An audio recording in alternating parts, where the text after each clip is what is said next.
and welcome to the National Gallery. We're here in central London in Trafalgar Square, and I'm going to show you this year's Take One Picture exhibition.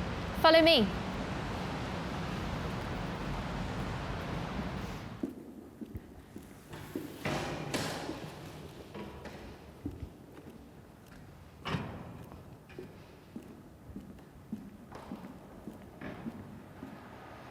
Welcome to the National Gallery and welcome to your Take One Picture exhibition.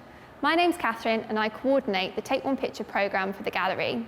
We're all so happy and proud to have your artworks on display, and we wanted to say a big well done for all of the hard work that's gone into your projects. We know that not everyone will be able to visit the gallery this year, so we wanted to film a tour so you can see how we've showcased your responses to Men of the Docks. This year, lots of schools were inspired to make their own version of the painting using different materials and processes. Instead of using oil paint like George Bellows, children from Essex, Peterborough and Paul primary schools used photographs to make their picture. They made connections to their local docks and visited them on a school trip. They also went to the North East Maritime Trust Museum to find out more about what life would have been like for dock workers in the 1900s. They split into groups and decided to take photographs of their school trip, with each group focusing on a different colour.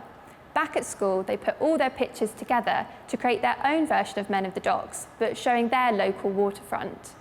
Next, we're going to have a look at the men in the painting. The men in the painting are dock workers who are waiting to load and unload the cargo ships. They're day labourers, so they would have turned up each morning not knowing whether or not they would be hired. George Bellows was associated with the Ashcan School, a group of artists who were interested in daily life in the city and showing everyday New Yorkers like these. Some children wondered who these men were, what they were doing, and how they were feeling.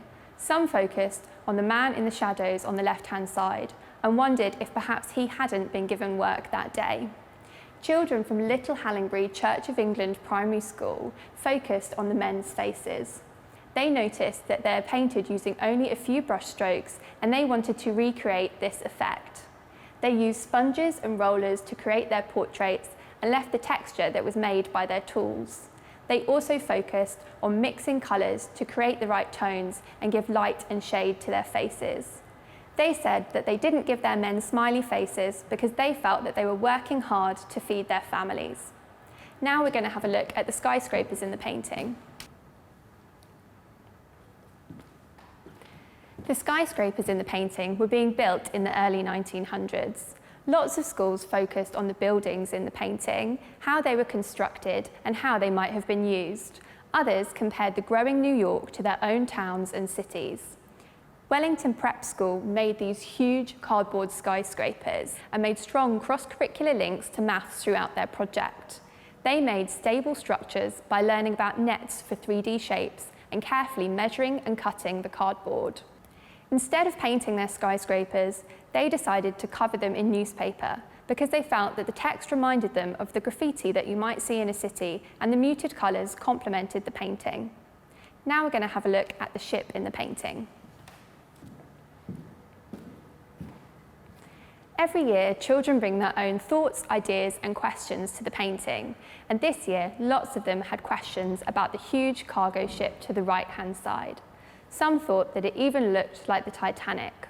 Although the ship in the painting is a cargo ship and not a luxury liner, the picture does have a connection to the Titanic.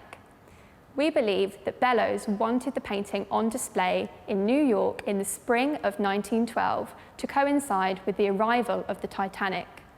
This would contrast the luxury and glamour of ocean liners with the other side of shipping, with hard labour and working to make a living. The ship in the painting would have transported goods to New York, and children from St Martin de Porres Catholic Primary School wanted to find out more. They investigated the types of goods that would be transported in 1912 compared to modern day. They decided to make a cargo ship, and at the bottom they've shown the types of goods that may have been transported in 1912, such as crates of fruit and coal and barrels of wine and oil. On the top, they have the types of things that might be transported in 2019, for example, containers, cars, and even a helicopter. They used their project as a way of thinking about the past and looking at changes over time. Now we're going to have a look at how some children responded to the theme of immigration.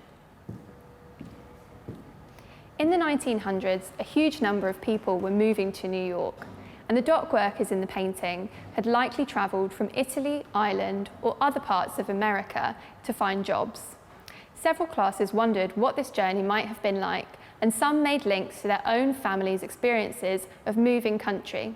Children from Mabs Cross Community Primary School imagined that they were workers who'd moved to New York.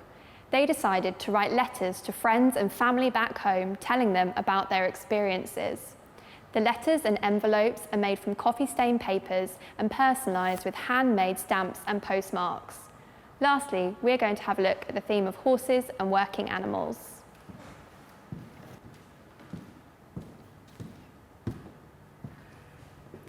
Lots of children were surprised that the horses in the painting were also there to work, pulling the heavy loads from the cargo ships. Some decided to investigate animal care and wrote information booklets on horses. Downshall Primary School involved their local community by arranging for visits from the Royal National Institute of Blind People and the local police to learn more about working animals. One visitor introduced the children to his guide dog and talked about their important relationship. They then met the police and their horses in the playground and were able to ask them about how the police force still use horses today. They finished the project by painting these pictures of the visits on cardboard using a cross-hatching technique they had learnt. These are just a few examples of some of the brilliant works we have in this year's Take One Picture exhibition focused on Men of the Docks by George Bellows.